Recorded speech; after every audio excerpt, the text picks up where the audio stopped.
3 weeks ago, I received the letter from Irina Bokova, General Secretary of UNESCO, telling us that we were to be the first major symphony orchestra to be appointed UNESCO Artist for Peace, in recognition of the work we are doing, which goes very parallel to the whole ethic of UNESCO, to bring peace through multicultural ideas, through talking to each other, in our case, making music together, 40 countries of the world.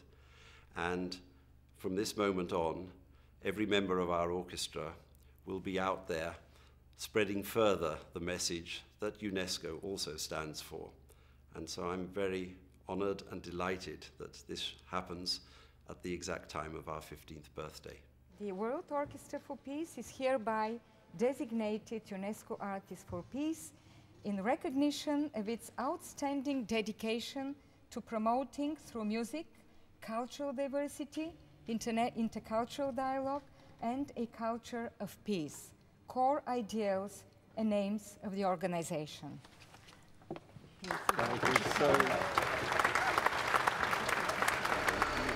Welcome. Great to see you. Thank you. Fine. Fine. Oh. So good to see you. Everyone here? No. Except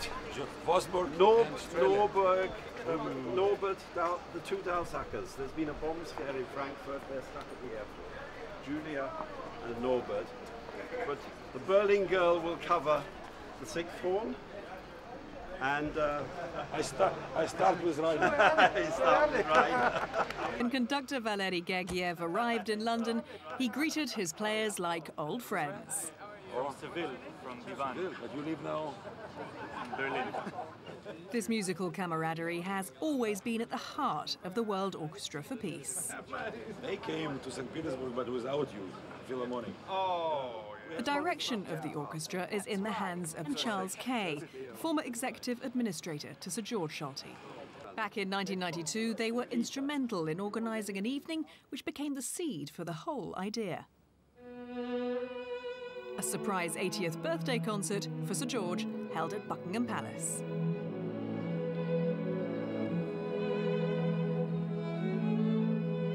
the centerpiece was the Siegfried Idyll. That piece, played by 15 musicians from the 15 orchestras he had conducted in the year of his 80th birthday.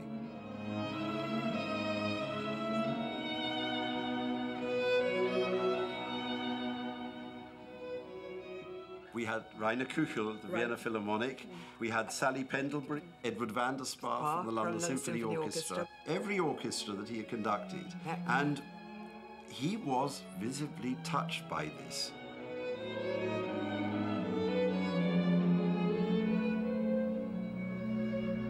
The achievement of bringing together players from all around the world made a profound impression on Sir George Solti.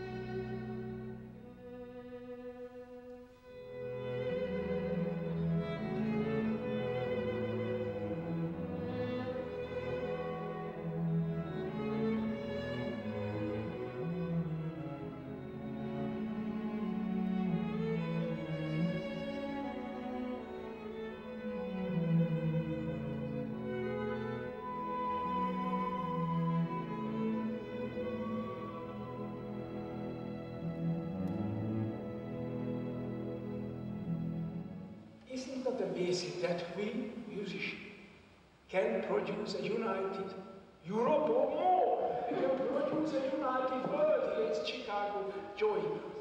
Why can't the politicians?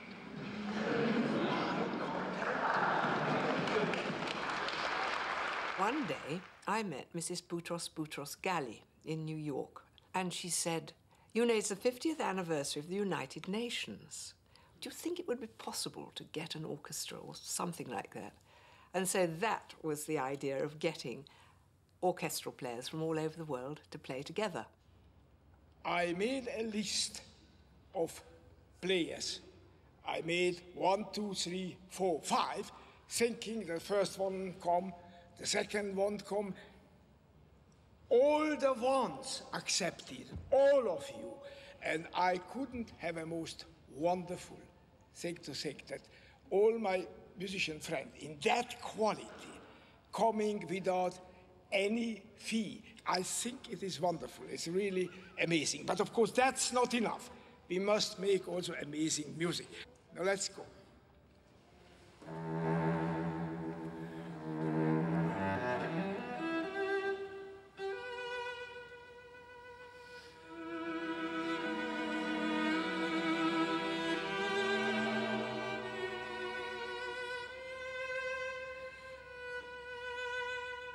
What are your memories of that first World Orchestra for Peace concert? I remember the security.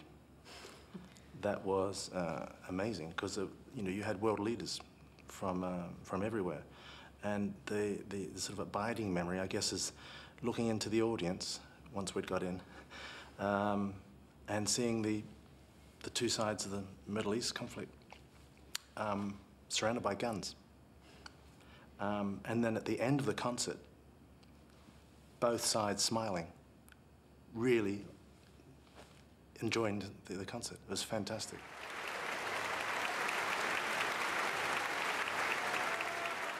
I remember meeting lots of colleagues from all over the world, and it was, and playing with them for the first time, and it was quite easy, you know.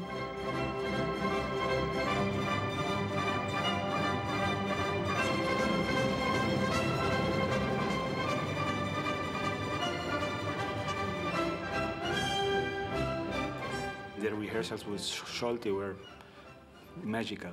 He was very special, of course. And the concert went so well that every one of us thought, I hope this is not the last one.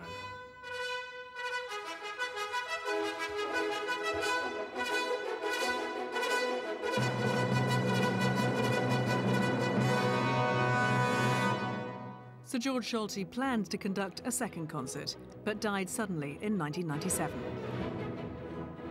The mantle passed to another dynamic conductor, Valery Gergiev.